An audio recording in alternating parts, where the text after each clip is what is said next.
First thing we have to do is set clear goals. Lots of times our goals are very vague. I want to earn more money. I want to lose weight. I want to eat healthier. They're just very vague in general. And most people set goals based on what they believe they can achieve, not really what they want. So they might even set a definite goal of, I want to earn $10,000 more. Is that what they really want? Or would they rather earn $10,000 a day? This is a big mistake. Why? Because you're not getting emotionally connected with the goal. You won't have the drive to pursue it. When challenges arise, you just stop.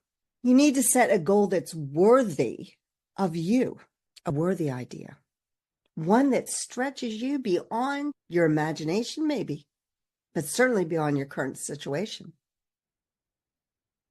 When you set big, audacious goals, something magical happens.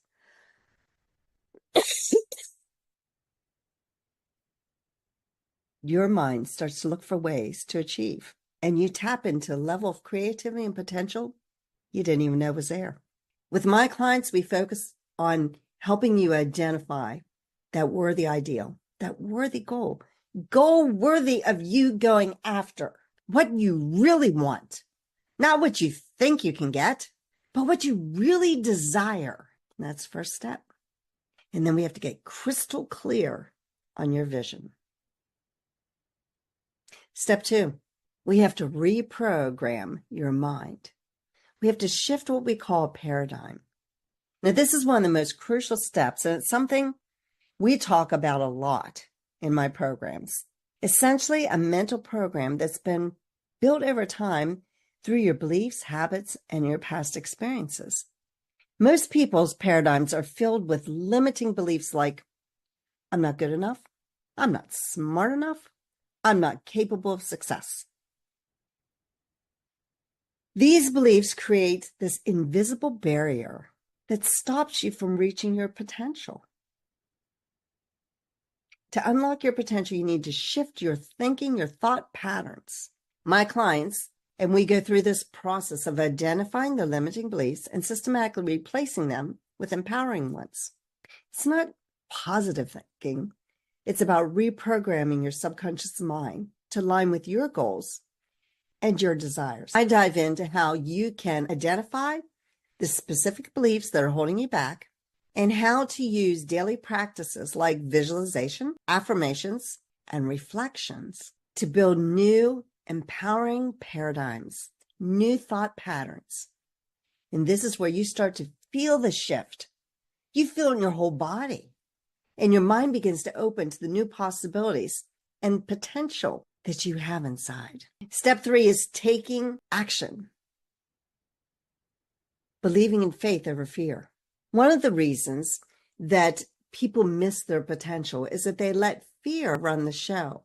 Fear of failure, fear of rejection, fear of the unknown.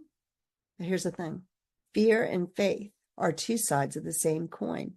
Both of them require you believe in something you cannot see, something that has not happened. Fear believes in the negative outcome. Faith believes in the positive. So once you've shifted your paradigm, your thought patterns, you need to act on them. This is where faith comes into play. You've got to be bold. You've got to take inspired action, even when you don't think you have the answers or when fear comes creeping at your door. We show you how to build the muscle of faith, how to trust in your actions that you're taking, no matter how scary it is, that will lead you to the result you want. The cave you fear to enter holds the treasure that you seek. In my program, we focus on building your confidence in your action. It's not enough to have a big goal or to reprogram your mind. You've got to be willing to step outside of your comfort zone. Take consistent action towards your dreams. And that's where so many people get stuck.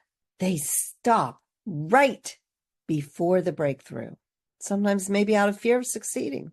Once you develop this unwavering belief in your potential, taking action becomes easier and more aligned. Fourth step is to overcome the power of the terror barrier and go towards that with persistence. Whenever you start moving towards this big, audacious goal, you're going to hit what we call the terror barrier. That's when this wall of fear becomes so strong and your body's just feeling all this emotion and you feel like you're ready to go through, but you're afraid.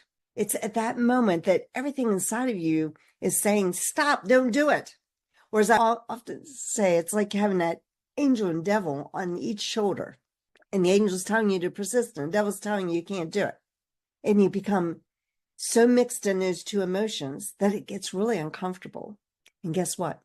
Most people at that point give up. They give up when they're, as in Napoleon Hill talks about the story, 3 feet from gold. You were so close. And at the very moment when you were that close to achieving what you want, you give up. We teach you how to recognize that when you're hitting that wall and how to move right through it. Because on the other side of that fear is your true potential. I work with clients to build up that resilience that they need to persist. And we focus on how to stay committed to your vision, even when it feels like that fear is just screaming to you. Persistence is what separates those who reach their